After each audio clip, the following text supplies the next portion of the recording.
The art of hand repairing fishing nets is something every commercial fishing family used to know when the fishing industry dominated Washington Island just north of Door County.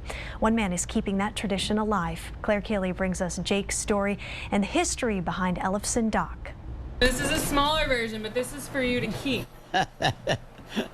Man, I didn't think I looked quite that bad. No, you don't. 88-year-old Jake Ellefson is seeing himself through an artist's eyes for the first time.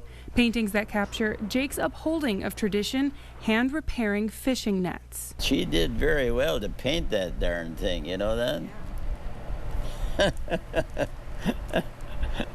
Yeah. A little crazy. The story behind the paintings and behind the man starts with Jake's father. Well, he was a commercial fisherman, and we grew up in the business. I had two brothers. They were each older than I am, a little older than I am. And we were all in World War II.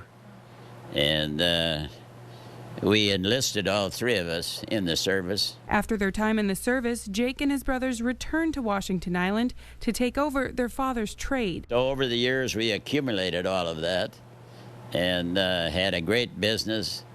But it was obvious that there really wasn't a great future for young people in the business. He says the fishing industry has changed since Jake's father started in 1907. There were once 40 boats on the island. There are 2 left, and they are part-time fishermen.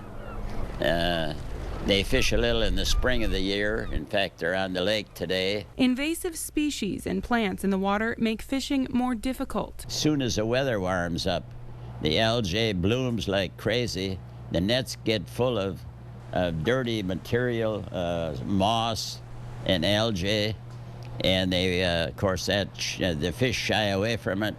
So all summer long, you can't catch any whitefish in a gill net. That's where Jake and his art come in, making the nets look new again. I cut that out of this net that I'm repairing. I cut all the netting out and replace it. Jake sits in an old building on his family's dock, repairing fishing nets by hand. I'm not too fond of cutting out the crap, you know, but I kind of enjoy this when I put it back together. Stringing out new nets. Yeah, you gotta be a little careful you don't get caught or we'll have a really big fish.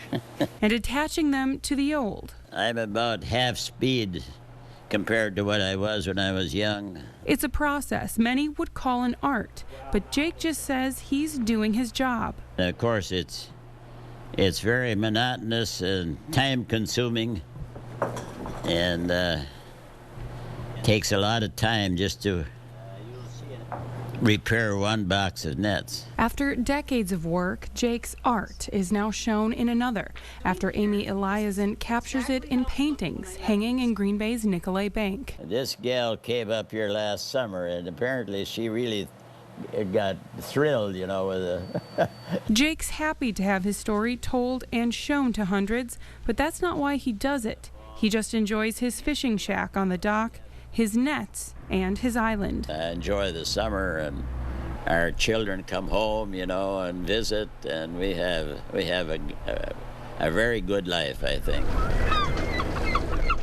Jake says no matter if or when the fishing industry ends here, he'll keep repairing nets for whoever needs it, the one place he calls home. Reporting on Washington Island, off of Ellefson Dock, Clare Kaley, Action 2 News.